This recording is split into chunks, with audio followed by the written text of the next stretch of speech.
There are three foods sitting in the average senior's kitchen right now that look completely innocent, that your doctor has almost certainly never warned you about, and that may be quietly stealing something no medication can easily restore: your ability to stand on your own 2 feet and walk wherever you want to go. I am Dr. Charles Anderson, and in the next few minutes, I'm going to show you exactly which three everyday foods may be silently undermining the strength, circulation, and nerve function in the legs that carry you through your life. And then I am going to show you three specific foods that can help you fight back. Foods that support blood flow, protect nerve signaling, and maintain the muscle integrity your lower body depends on to keep you independent. Now, I know you have heard a great deal of health advice over the years. Some of it excellent, some of it contradictory, some of it outdated the moment it was given. But here's the part that rarely gets said clearly enough. After 65, your body responds to certain foods in fundamentally different ways than it did when you were younger. Foods that were perfectly fine at 40 can start doing measurable harm at 70. Not because the food changed, but because your physiology changed. Your blood vessels are less elastic. Your nerves are more vulnerable to inflammatory damage. Your muscles lose mass more readily when they are not supported by the right nutritional environment. And these changes happen so gradually that most people never connect what is on their plate to what is happening in their legs. That connection matters because falling is the single leading cause of fatal injury in adults over 65. Not heart attacks, not cancer, falls. And most falls do not happen because someone's legs suddenly give out. They happen because the legs wobbled and the brain did not respond quickly enough to correct it. That reaction window is measured in fractions of a second. And what you eat over weeks, months, and years either keeps that window razor sharp or slowly lets it widen until one day it is just a fraction too wide. So stay with me through this entire video, because one of the foods I'm going to name later looks so healthy that nearly every senior I know eats it regularly, and the truth about what it is actually doing to your body needs to be heard. Let me begin with the good news. The first food that can genuinely protect your legs as you age is beets. I realize that beets are not everyone's favorite. But what they do inside your cardiovascular system is remarkable enough that I think you owe them a second chance. Here is the problem that almost nobody discusses openly. As you move through your 60s and into your 70s, your blood vessels progressively lose their flexibility. They become stiffer, narrower, less responsive. This means the blood that carries oxygen, glucose, and essential nutrients to your leg muscles, your feet, your balance-related nerves, that blood has an increasingly difficult time reaching its destination in adequate volume. Your muscles receive less fuel. Your nerves receive less oxygen. Your feet begin feeling cold, heavy, or numb. Your steps become less confident. And most people accept this as an inevitable feature of aging, without ever questioning whether it can be addressed. Think of your circulatory system as a network of garden hoses running to every corner of a large property. When those hoses are new and flexible, water reaches every flower bed easily and abundantly. But as the hoses age, they stiffen. The openings narrow. The water pressure at the far end drops. The flower beds furthest from the source, in your body, that means your feet and lower legs, are the first to suffer. They dry out while the areas closer to the pump still receive adequate flow. Beets contain naturally occurring compounds called nitrates. When you consume them, your body converts those nitrates into a molecule called nitric oxide. And nitric oxide performs a specific and powerful function. It signals your blood vessel walls to relax and expand. Wider, more relaxed vessels mean improved blood flow. Better blood flow to your legs means more oxygen reaching your muscles, more nutrients reaching your nerves, and better overall function in the structures that keep you upright and mobile. Clinical research has demonstrated this directly. Studies following older adults who consumed beet juice before physical activity showed that those individuals walked measurably faster and with less perceived effort compared to control groups. That is not a vague wellness claim. That is a documented improvement in the functional capacity of aging legs. Beets are also rich in folate, which supports brain health and cardiovascular function, and they contain a group of antioxidants called betalains that actively protect blood vessel walls from the chronic inflammatory damage that accumulates over decades. A few servings per week can produce meaningful results over time. Roast them, slice them into salads, or blend them into a smoothie with berries and a small piece of ginger to offset the earthy flavor. Your blood vessels will respond, even if your taste buds need time to adjust. The second protective food is sweet potatoes. And the distinction between sweet potatoes and regular white potatoes matters far more than most people have ever been told. Sweet potatoes are rich in beta-carotene, the compound responsible for their vivid orange color. Inside your body, beta-carotene converts to vitamin A, which is essential for maintaining the health of your eyes. And for older adults, visual acuity is directly and measurably connected to fall risk. When your vision declines, even subtly, your ability to judge distances, detect edges, identify uneven surfaces, and navigate changes in lighting all deteriorate. You misjudge the height of a step. You miss the curled corner of a rug. These are not random accidents. They are the consequences of sensory input that is no longer precise enough to keep you safe. But what makes sweet potatoes particularly valuable for leg health goes beyond vision. They stabilize blood sugar in a way that regular white potatoes do not, and this distinction has direct consequences for your lower extremities. When your blood sugar spikes sharply after a meal and then crashes back down, that repeated cycle damages the tiny blood vessels that supply your leg muscles and feet. It also gradually dulls the nerve endings in your soles, the microscopic sensors that constantly send messages to your brain about the position, pressure, and angle of your feet against the ground. Imagine those nerve sensors as a network of tiny microphones embedded in the floor beneath you, constantly feeding information to a control room in your brain. Flat surface, slight incline to the left, uneven texture ahead. That continuous stream of data is what keeps you balanced. But when blood sugar spikes repeatedly assault those sensors over months and years, the microphones start going quiet one by one. The control room receives less information. Your brain makes decisions based on incomplete data, and your balance suffers in ways that no amount of exercise can fully compensate for, because the problem is not muscular weakness. It is signal degradation. Sweet potatoes release their energy slowly and steadily, producing a gentle, gradual rise in blood sugar rather than a sharp spike. This protects those delicate nerve sensors and the small blood vessels that feed them.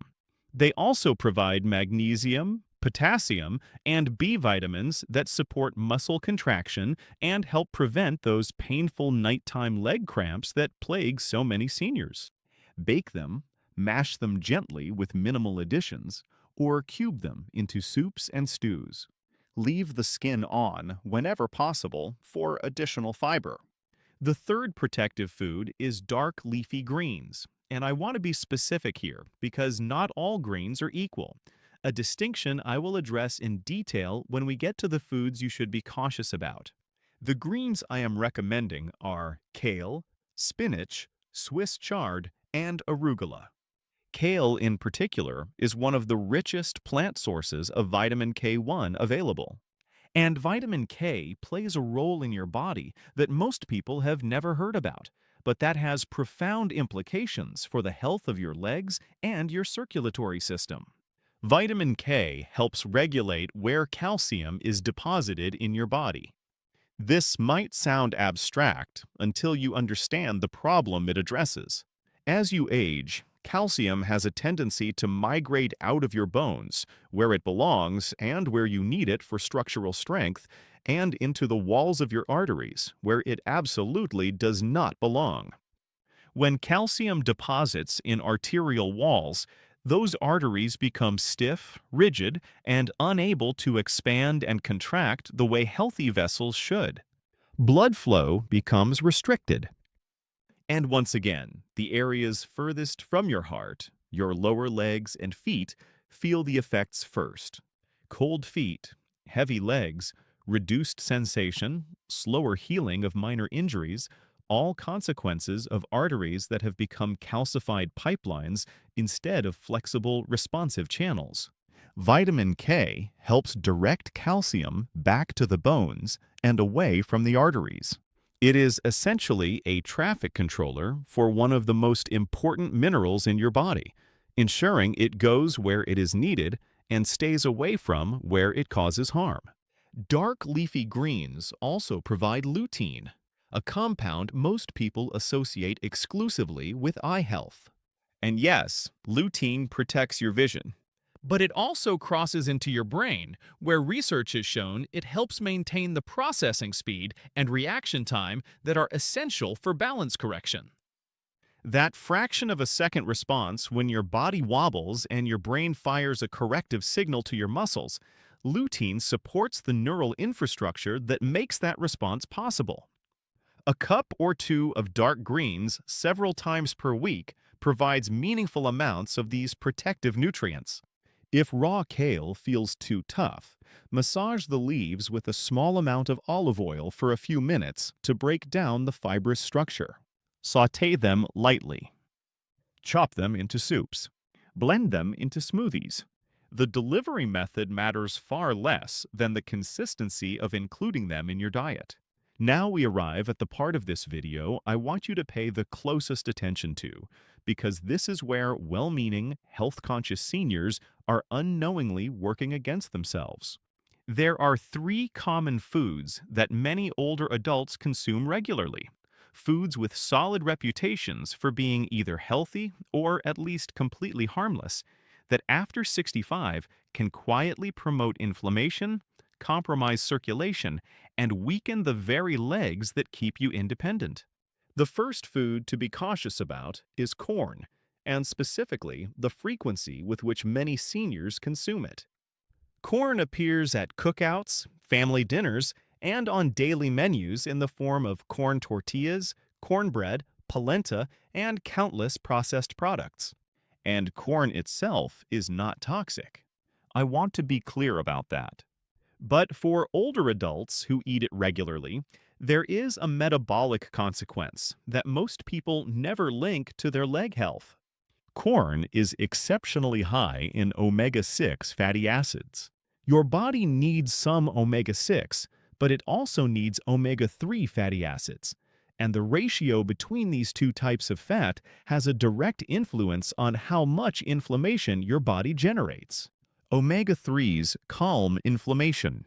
Omega-6s, when consumed in excess, fuel it. And the standard American diet, particularly for seniors eating traditional meals, delivers far too much omega-6 and nowhere near enough omega-3 to maintain balance. Chronic systemic inflammation does not announce itself with dramatic symptoms. There is no alarm bell, no acute pain that sends you to the doctor. It operates silently inside your blood vessels, inside your joints, inside the delicate nerve fibers in your feet. Over months and years, it produces exactly the kind of slow, cumulative damage that makes walking harder, makes balance less reliable, and raises fall risk in ways that seem to come from nowhere. Corn also produces a relatively sharp blood sugar response, which compounds the vascular and nerve damage I described earlier with the sweet potato discussion. If you are eating corn several times per week in various forms, you may be quietly adding fuel to an inflammatory process you cannot feel until its effects become impossible to ignore. Reducing corn frequency and replacing those servings with the protective foods we discussed earlier gives your body a meaningful shift in the right direction. The second food that may surprise you is canned tomatoes. Fresh tomatoes are genuinely beneficial, rich in lycopene and other protective compounds. But the canned version introduces two concerns that fresh tomatoes do not carry. The first is a chemical called BPA, bisphenol A, which can leach from the lining of metal cans into the acidic tomato contents during storage and processing. BPA has been linked in research to increased systemic inflammation and disruption of hormonal balance, two processes that aging bodies are already struggling to manage effectively. The second concern is sodium. Most commercial canned tomato products contain substantial amounts of added salt. Excess sodium raises blood pressure, promotes fluid retention, and that retained fluid accumulating in the lower legs creates pressure on the small blood vessels and nerves that supply your muscles and feet. The vessels are compressed. Nutrient delivery is impaired. Muscle function suffers. Nerve signaling weakens. And once again, the result is legs that feel heavier, less responsive, and less trustworthy than they should. The solution is simple and does not require eliminating tomatoes from your diet. Choose fresh tomatoes when available. When canned is necessary, select products labeled BPA-free and no salt added. That single substitution, practiced consistently, removes a quiet source of inflammation and circulatory stress without sacrificing the meals you enjoy. The third food, and this is the one I especially want you to share with the people you care about, is iceberg lettuce. Now, iceberg lettuce is not causing damage in the same active way that excess corn or high-sodium canned tomatoes do. It is causing a different kind of harm, one that is arguably more insidious because it operates through absence rather than presence. Iceberg lettuce is approximately 96% water. It contains almost no vitamin K, almost no folate, almost no lutein, almost no magnesium or potassium. It is, from a nutritional standpoint, essentially a vehicle for salad dressing that provides almost nothing your body can use. And here is why that matters specifically for seniors. There is a concept in nutrition called displacement. You can only eat a finite amount of food each day. Every bite you take of something nutritionally empty is a bite you are not taking of something that could genuinely protect you. When a senior builds a daily salad on a foundation of iceberg lettuce, they fill their stomach, they feel virtuous about eating vegetables, and their body receives almost none of the vitamin K it needs to keep calcium out of their arteries, almost none of the folate that manages inflammatory markers, almost none of the magnesium that prevents nighttime leg cramps and supports muscle function. Over weeks and months, that quiet nutritional displacement accumulates into real deficiencies. Deficits in vitamin K contribute to weaker bones and more arterial calcification. Deficits in folate allow inflammatory processes to accelerate unchecked. Deficits in magnesium produce more cramps, poorer sleep, and weaker muscular response, all from a food that looks like it is doing something healthy, but is functionally doing almost nothing. The fix requires no sacrifice. Simply replace iceberg lettuce with dark leafy greens. Kale, spinach, arugula, mixed greens. Same salad bowl, same preparation time, same mealtime ritual. But now, every bite is delivering the specific nutrients your aging body is asking for. This single swap, practiced consistently, can meaningfully shift the nutritional foundation your legs are working from. I want to step away from the clinical language for a moment and speak to you directly, not as a doctor to a patient, but as one person to another. Before I do that, there is one more connection I want to make that I think ties everything together beautifully.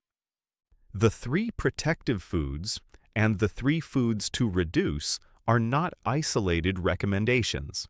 They are addressing the same three underlying mechanisms from opposite directions. Mechanism 1 is blood flow. Beets open your blood vessels through nitric oxide production. Excess sodium from canned tomatoes constricts them through fluid retention and elevated blood pressure. You are either expanding the pipeline or squeezing it. Same system, opposite inputs. Mechanism 2 is inflammation. Dark leafy greens provide folate and antioxidants that actively suppress inflammatory cascades.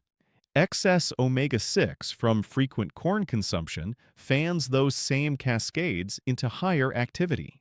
You are either dampening the fire or feeding it. Same biological process, opposite dietary signals. Mechanism 3 is nerve integrity. Sweet potatoes protect the delicate nerve sensors in your feet through stable blood sugar release and targeted micronutrients.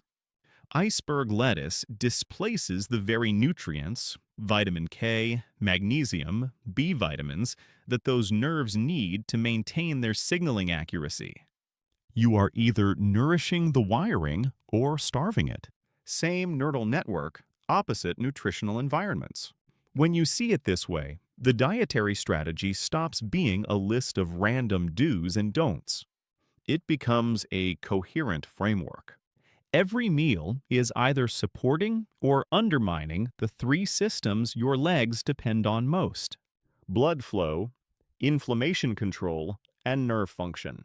And once you understand that framework, making better choices becomes intuitive rather than burdensome. You are not memorizing rules.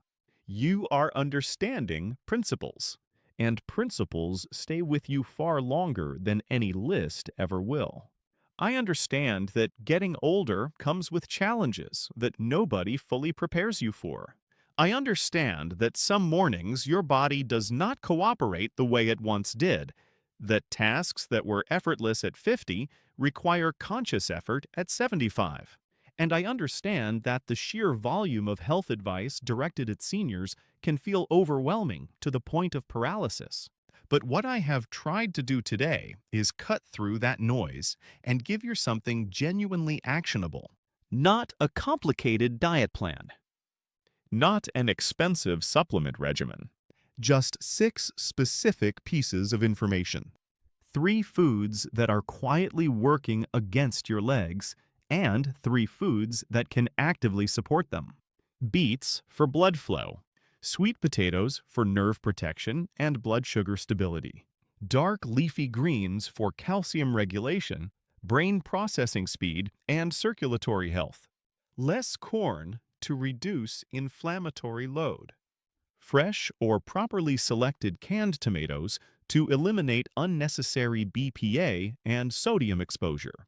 And dark greens instead of iceberg lettuce to ensure every bite of salad is actually nourishing you. The human body has a remarkable capacity to respond to better inputs at any age.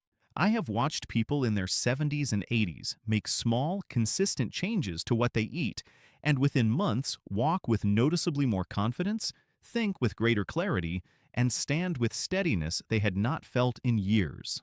It does not require perfection. It requires consistency. Small choices, repeated daily, that accumulate into meaningful biological change over time.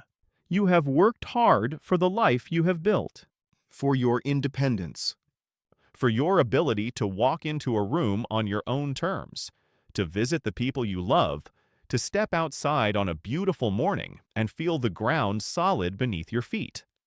Every meal is a quiet decision about what those years ahead are going to look like. And every single day, you still have the power to make that decision count. If this video helped you see your plate differently, subscribe to this channel and share it with someone you care about who is over 65. Leave a comment telling me which of these 6 foods surprised you the most. I read every response, and your feedback directly shapes what I cover next. I am Dr. Charles Anderson. Take care of yourself. You deserve it, and I will see you in the next video.